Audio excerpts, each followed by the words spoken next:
Open world crime games have been compared to Grand Theft Auto for decades, and for good reason. GTA doesn't just define the genre, it dominates it. With that success came a flood of GTA clones. Most of them are forgettable cash grabs, but every once in a while something comes along that's actually worth playing. Scarface, The World Is Yours is one of those games. What if Tony Montana doesn't die at the end of the movie? What if he fought his way out, escaped, and then returned to Miami to rebuild his empire? That's the premise behind this underrated PS2 title from 2006. Scarface, The World Is Yours was developed by Radical Entertainment and published by Vivendi Universal. It was released just a few years after some heavy hitters in the genre, games like Vice City, San Andreas, Mafia, and the True Crime series. Scarface clearly takes inspiration from Vice City, and Vice City clearly took inspiration from the Scarface movie. So, in a weird turn of events, it all comes full circle. But Scarface is more than just a movie tie-in. The writers actually rewrote the ending of the film and used that alternate timeline as a foundation for the game. Instead of taking that final shot from the assassin, Tony survives the ambush at the mansion by escaping out the back, essentially utilizing some underground tunnels and a lot of ammo, which sets the stage for a whole new story in a familiar setting. After the intro, the game picks up with Tony hiding out in a rundown shack, talking to himself about what just happened and what's coming next. It sets up the story for the whole game: retake Miami and rebuild his empire. To get started, Tony visits his lawyer, George Sheffield, at the Babylon Club, which in the game is inspired by the real-life club known as the Mutiny. Just like the movie, the Mutiny was frequently patroned by drug kingpins and arms dealers, so it makes sense that you would find someone like Tony's lawyer in a place like that. During the meeting with George, Tony tells him that he wants Sosa's head on a platter, mainly because he's responsible for the raid on his mansion, but also because in order for Tony to truly reclaim Miami, he'll have to deal with Sosa at some point. George tells Tony that if he wants back in, he should go see his connection Coco to get started. But on his way outside, Tony gets stopped by Vice. Vice is a specific department of law enforcement that focus on drug trafficking. This is where we learn that Vice currently controls Tony's mansion, and the corrupt cops give him the opportunity to buy it back from them for $10,000. So alongside seeing Coco, Tony decides he should reconnect with an old contact of his, Felix. Felix is going to be a main character throughout the entirety of the game. He acts as a middleman between Tony and suppliers.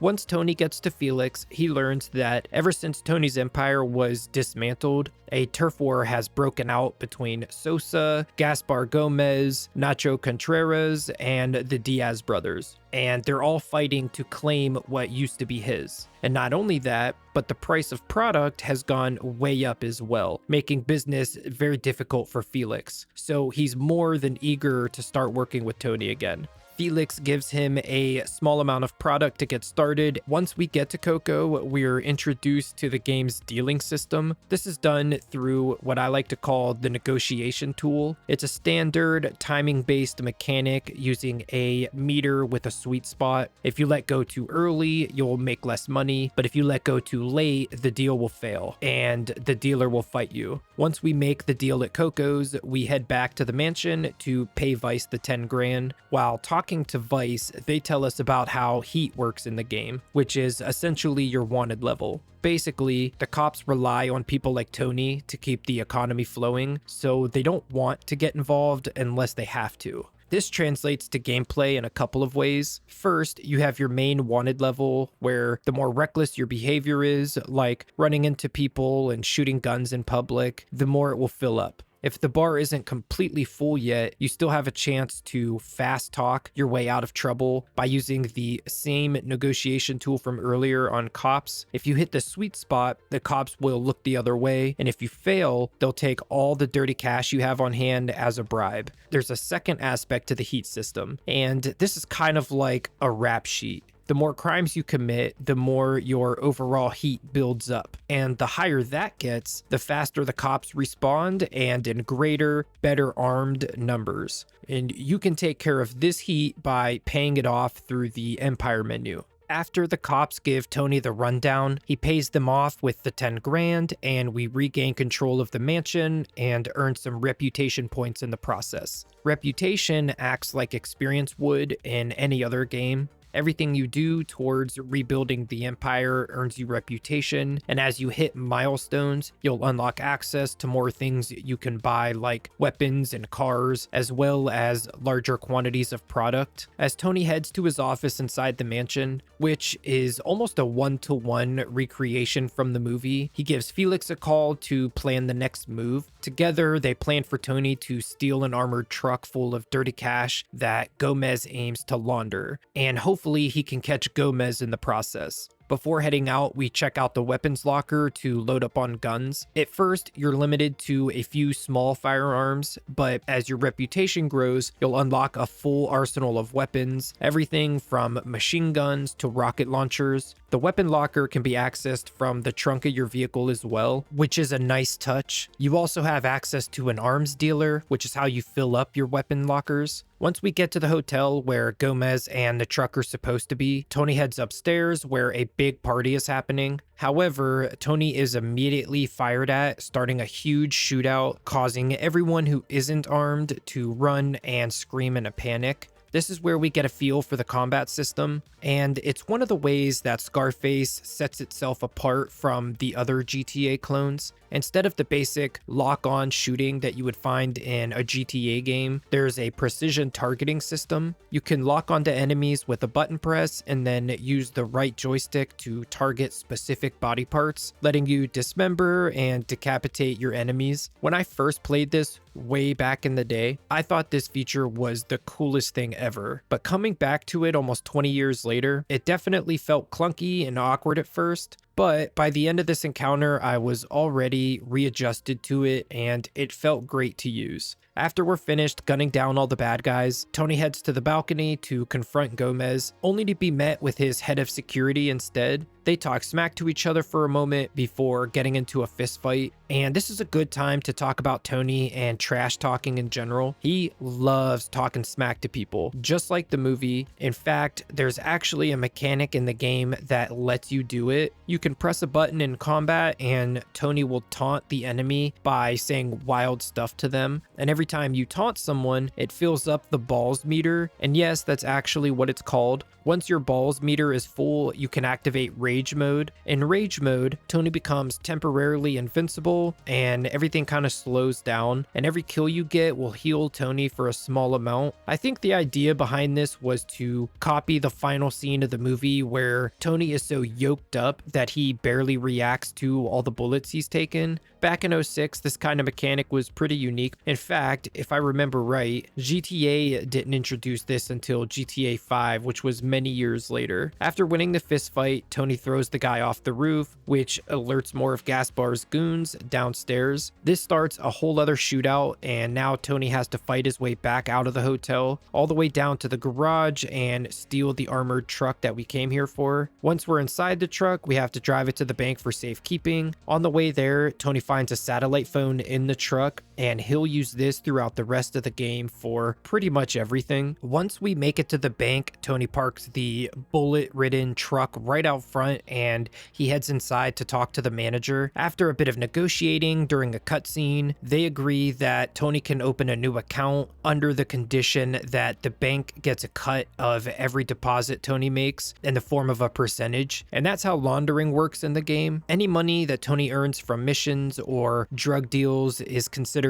dirty cash, and he carries it on him until he deposits it. If you die before getting to the bank, you will lose whatever you have on hand, so making regular trips to the bank to clean and stash your money becomes a good habit to get into as you play through the game. This is also where you can save the game as well. Each time you make a deposit, you have to use the negotiation tool to determine what percentage you have to pay the bank. After Tony's done with his transactions, the bank teller hands him a catalog that's reserved for exclusive exclusive clients. This catalog is what gives us access to the exotics menu. The exotic menu is where we make all of our purchases throughout the game, except for product, weapons, and businesses. So this is where we can buy cars and boats, make investments, and even hire some henchmen. One example is the driver henchman, who you can use to summon any owned vehicle to Tony. A nice little bonus with the driver is that he doesn't just drop the car off and leave. He actually will follow you and help you out in combat, and you can even give him a couple basic commands. You could tell him to stay and defend a specific spot, or you can have him follow you and attack anyone you get into a fight with. In addition to functional upgrades for Tony, you can also customize his mansion with decorations and furniture purchased through the exotics menu. Hilariously, this feature is called Pimp My Mansion, and you can buy things like statues and place them anywhere in the mansion as long as they don't clip into other objects.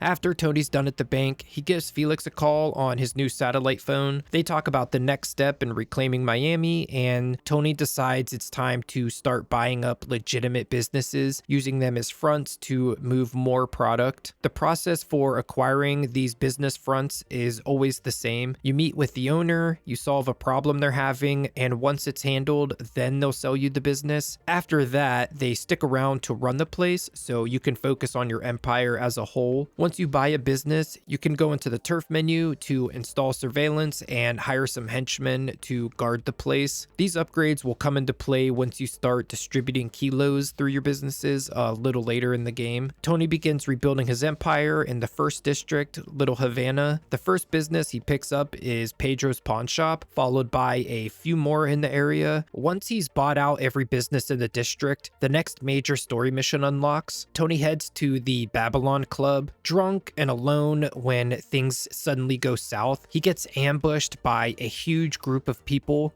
I mean, nearly everybody in the building is trying to kill him. After an intense shootout, Tony corners one of the gunmen in the manager's office. He interrogates him, and he learns that the Diaz brothers are behind this attack, but it gets even worse from there. While Tony was here at the club, they murdered his mother at her home. This sends Tony on a warpath. He storms into Diaz Motors, where Edgar Diaz is hiding out, and what happens next is a massacre. Tony chases him down with a chainsaw. After dismembering Edgar, Tony steals a car from the showroom, and he gets into a high-speed chase after the other brother, Alfonso Diaz. He finally catches up, disables his car, and then guns him down in the middle of the street just before the car explodes. With the Diaz brothers now gone, Tony can fully take over Little Havana. All he has to do now is secure the district's storehouse. Taking over a storehouse is usually the final step in claiming any of the districts, and it unlocks a whole new stage of product distribution. This is where Tony's empire really starts to ramp up. With the storehouse unlocked, Tony can finally move on from selling grams to dealing in kilos. Instead of selling to individual street dealers, you can make distribution runs to each of your businesses in a fully controlled district. This is where your hired guards and surveillance upgrades come into play. While you're out making deliveries, your businesses can come under attack from rival gangs, especially if your gang heat is pretty high. Gang heat works a lot like cop heat, except gang heat builds up from your illegal business activity. Things like failing supply deals and taking over gang areas. The more heat you generate, the more aggressive the gangs will become. However, this can also be paid off in the turf menu, just like the cop heat. Once Tony locks down Little Havana, he moves on to the next district, downtown, and his first order of business is reconnecting with his lawyer, George Sheffield, who might have some valuable information for him. Instead of meeting Sheffield directly, Tony is greeted by Pablo, a contact sent to pick him up. Pablo drives Tony back to Freedom Town, where Sheffield is supposedly waiting. If you remember the Scarface movie, Freedom Town was the tent city where Tony first arrived from Cuba, the place where he killed a guy to prove his worth and earn his shot at a green card. But when they arrive, Freedom Town looks like it's completely abandoned. It doesn't feel right, and Tony knows it. As he steps out of the car to have a look around, Pablo suddenly speeds off, leaving him behind. It turns out this whole thing was a setup. I guess Sheffield wasn't exactly thrilled that Tony survived the attack at his mansion. Almost immediately, bad guys start surrounding Tony. Unarmed and outnumbered, Tony has to act fast. First, he uses his fists to kill one of the attackers who has a machete. Then he uses that to take out another guy and steals a handgun. And after that, an assault rifle. From there, Tony does what Tony does best. He goes full rampage and shoots his way out of the trap. He makes his way to the dock as he calls for a boat delivery. Once inside, he chases Pablo down. He finishes him off by destroying him in his own boat.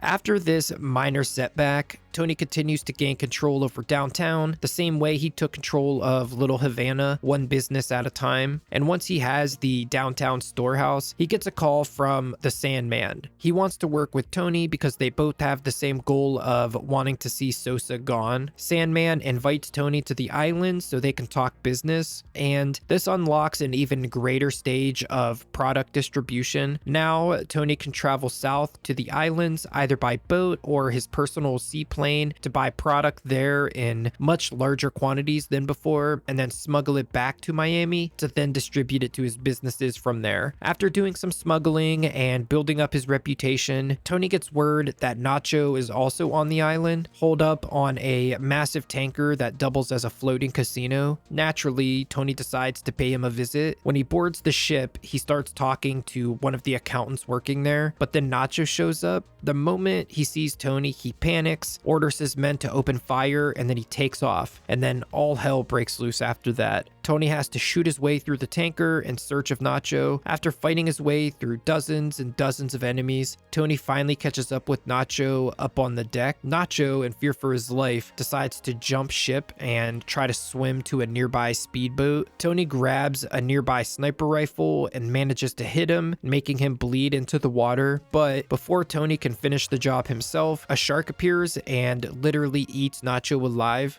Afterwards, Tony heads out to talk to Nacho's dock boss about the smuggling operation, but the guy isn't able to give up any information until Tony solves a few problems he's having. What follows is a couple big shootout missions before Tony has to defuse a few bombs set to destroy the tanker. In the process of doing so, Tony actually discovers a group of Cubans that were being smuggled in some big shipping containers. After freeing them, their leader agrees to repay Tony by steering the tanker back to Miami. While the Cuban leader sails the tanker, Tony returns ahead of it to take over the next district, which is South Beach. And the big final mission of South Beach is the arrival of the tanker, where Tony has to secure several box trucks, fill them with product from the tanker, and smuggle them to his various storehouses. Tony drives one truck, one of his men drives another truck, and a third driver follows Tony in a decoy truck. The rival gangs try to intercept, but they're unsuccessful and they get the product safely stored away. Once South Beach is secured, Tony moves in on the final district, which is North Beach. As he's doing so, he gets a call from the Sandman. His plantation is under attack and he needs Tony's help. Tony helps him defend it. However, they get word that the Sandman's processing lab on another island has been overrun and many of his men have been captured. So Tony heads there, he storms the place, he relieves it of the occupiers while freeing Sandman's captured guys. When Tony gets back to the Sandman offers to sell Tony his entire operation so he can get out of the business. I mean, this is it. This is the final stage in Tony's plan to rebuild his empire to a point where he can take on Sosa. So that's exactly what Tony does. He gears up, he boards a plane, and he heads straight to Bolivia, ready to bring the fight to Sosa's doorstep. After shooting through waves and waves and waves of henchmen and bodyguards, Tony actually meets up with his old attorney, Sheffield, who he has cornered. George begs for his life, but he isn't so lucky. After taking care of the problem, Tony moves further into the compound. The next target Tony runs into is Gaspar Gomez, who suffers a fate similar to George. All that leaves is Sosa himself. When he finds Sosa, he's just waiting for Tony, relaxed on the couch as if 100 people didn't just get blown to bits in his mansion. They have a bit of back and forth about who wronged who first, and then they shoot it out, and of course, Tony comes out the victor. The game wraps up with Tony relaxed in a hot tub, the new and only ruler of Miami. My final thoughts are this. It's not a perfect game. The district takeovers can get a little repetitive and some parts could have been trimmed down, but honestly, Scarface, The World Is Yours is one of the few GTA clones that's actually worth your time. Even though he's a violent, drug-dealing maniac, Tony is somehow still a very likable character. There's just something fun about stepping back into his shoes. Replaying this game brought back a lot of memories from my childhood, and I really enjoyed the process. If you enjoyed this video, don't forget to drop a like and subscribe to the channel for more retrospectives like this. Check out this video right here or dive into this playlist right here. Until next time, farewell.